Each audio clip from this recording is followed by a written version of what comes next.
Hello, and welcome to another episode of Thrive Like a Parent podcast. I kind of look sweaty and gross if you're watching this on YouTube, but that's because I just finished yoga. And I have to tell you, just like I've talked about the creative brain and when your creative brain turns online, or I've talked to you about when I go on vacation and I get my best ideas for business or I'm the most creative, I feel that when I work out. And so that is my one and only drive for working out. To be quite honest, it's not for muscle, it's not for thin, it's not for any of that. And the reason I love it is because I call it my meetings with myself, and I just get either the best ideas or the most insight I've needed to gain in a really long time about some issue or have some awareness or healing, or like there's something that happens within my literal everyday life because I try to move my body every single day. So I'm going to tell you what came up today, and I'm hopping in here because I don't want to forget. I don't want to forget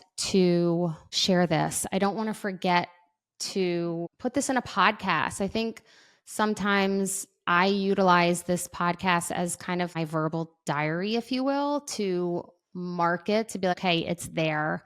It's there for anyone who needs it. And I know I say that often of like, send this to a friend, or send this to someone who needs it. But, these are the stories of my life and things that have been not told. And, it's not every day that you meet someone who has had two preemies, which is like a whole trauma in itself, gotten married very young at age 25, had two kids, owned two businesses, sold a business, which selling that business was divorce, and then had to find the strength to take care of myself through a really messy relationship with a man who was really unwell, and then start a divorce, but then the divorce never finalized, and it ended with this, it's like the grand finale of all grand finales where Jonathan dies.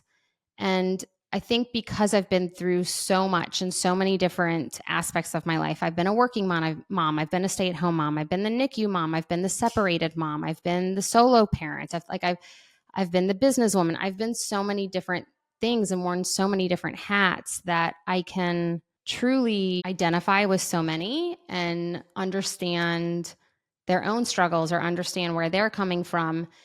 And I like to say, unfortunately, but fortunately, I have been through all of that because it makes me more of a empathetic, compassionate person for understanding what others are going through. But do I wish I hadn't gone through all this? Of course. This is trauma no one wants. So today, while I was in yoga, I thought about the idea of requesting your needs and asking for help. And I'm going to share with you a story that I've never shared today about my journey of what it looked like for me to grieve and what it looked like for me to move through this process that was so incredibly messy after Jonathan passed. And that is the story of gathering all of Jonathan's belongings and moving him out of the apartment that he had currently lived in and where he subsequently passed away. I was besides, the police and, besides everyone else, I was the first, let's say, family member to go in. I had someone with me. I needed them to check and make sure that I wasn't going to see anything I didn't want to see, or that I couldn't forget, if you will. That incredible human is still in my life. And he was by my side every step of the way for whatever I needed. And oddly enough, he lived in the same building as Jonathan.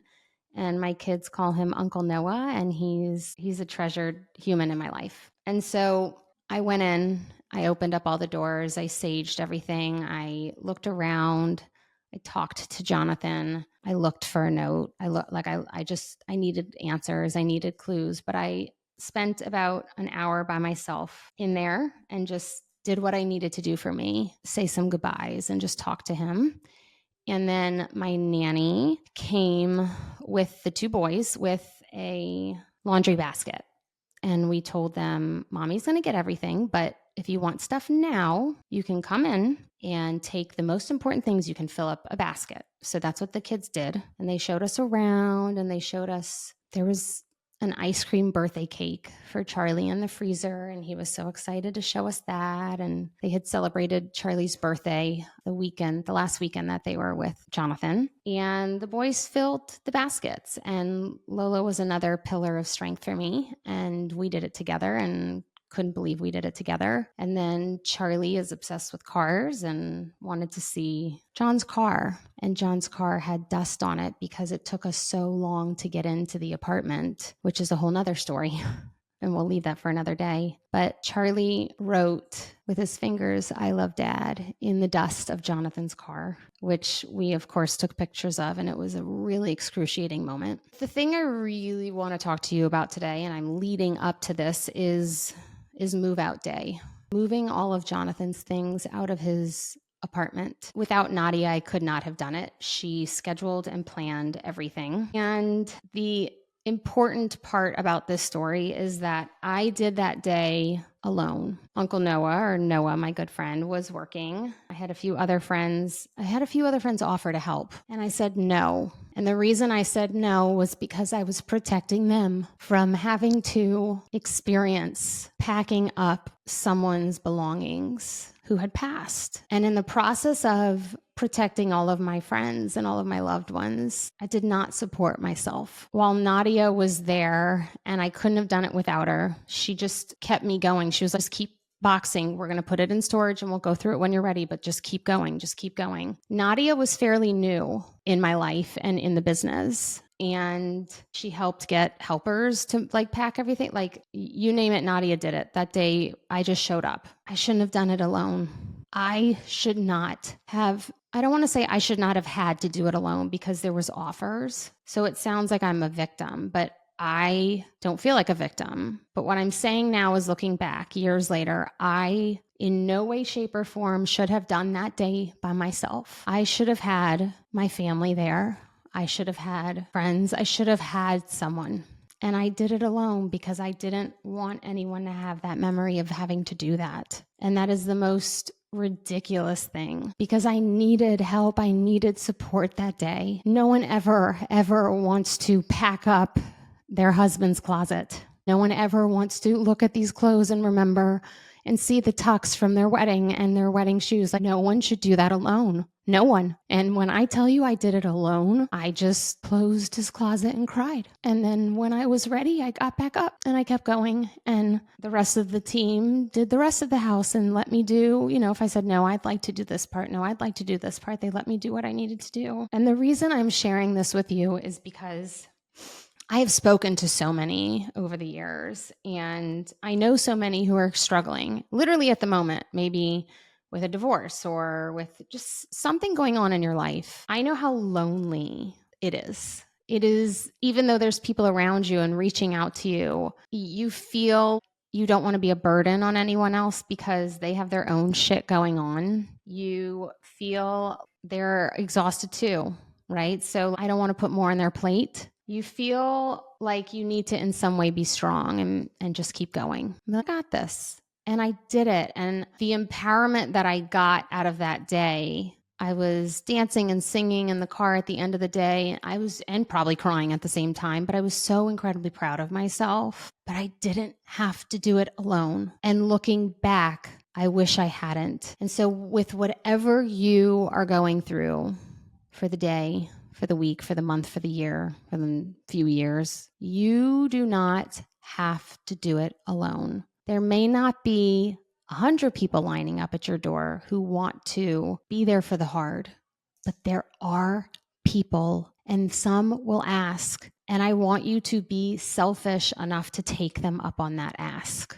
I want you to be able to have individuals by your side at all times, even if it's an inconvenience for them. And they will come even if it's an inconvenience because they love you. But you have to allow them to love you. You have to allow them to be there for you. You have to allow them to let you lean on them. You have to allow that. Otherwise, if you say, no, I've got it, I'm fine, they will trust you and say, okay. You know what I think I really wanted? I think I really wanted, even though I was like, no, I've got it, I don't want to put anyone through this. I think I needed at that time emotionally, I think I needed someone to be like, no, we're going to be there. No, this isn't like you're not doing this alone. We're going to stand by your side. I think I needed someone to like bulldoze me and push through and show up for me. And that's not really how life works. And I think that we get in this swing of life, especially with our partnerships where we think they're mind readers. No one knew that I needed that. No one knew that I needed someone to bulldoze me and be like, I'm here whether you like it or not. I did have one friend who did actually do that. And he had another friend, not Uncle Noah, but another guy friend who'd said he was going to be there, but he was like, he has to do something first for the day. And when he called to be like, all right, where are you? Where are you at? What do you need? I told him not to come. I didn't want to inconvenience anyone. And I didn't want anyone else to share the burden and share the pain and the misery and the nightmare and the trauma. I protected everyone else. No one knows you need help unless you ask. No one knows you want help unless you ask. I cannot tell you how many times we talk with our clients about requesting your needs. First of all, even knowing what you need is a really, really, really hard one to figure out. That requires exploration of self, exploration of time, exploration of your inner body, right? How do I feel? Where do I feel in my body? What do I need? Tending to yourself as if you were a cared for child, like tending to yourself as if you would tend to your children when they're sick. That's not easy to do. It's not easy to own. It's not easy to allow. It's not easy to be brutally honest with yourself that you even need something. It's just not easy. But no one will know that you want someone by your side. No one will know that you want the flowers every birthday. No one will know that you want the chicken noodle soup when you're sick. No one will know that you need help with, I don't know, cleaning out a closet, or no one will know unless you request it. The biggest misconception within our own brain,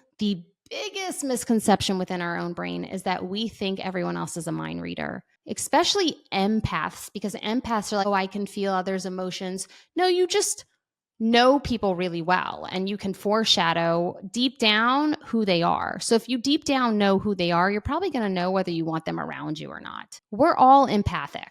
We are all empathic in a way, and we can choose to be empaths and focus more on everyone else's external emotions and feelings and where they're at in life, and read through the lines and subtext and analyze them and analyze what they said. We can all do that till we're blue in the face. Or you can silence all of that noise, which takes time and is a process, but you can silence all that noise and then focus in on you of what do I need?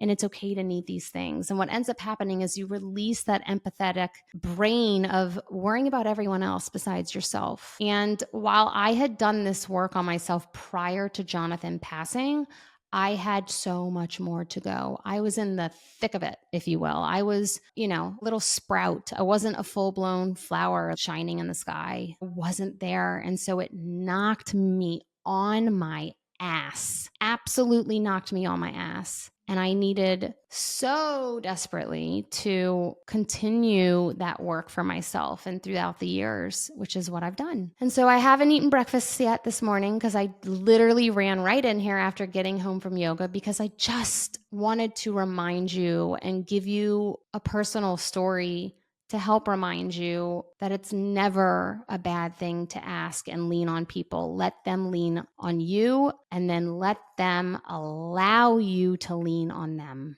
because that's how you build community. And that's what family and friends are for. You're no stronger for doing it alone. You're not this warrior of a human for doing it on your own. You're just alone. So take some time and think about where you need support or help within your life. Take some time and think about what's missing in your life community-wise. What would really feel good to you today? What do you need? And how do you go about getting that? And how do you go about asking for that? And how do you go about allowing that for yourself. So until next time, XOXO, Dr. B.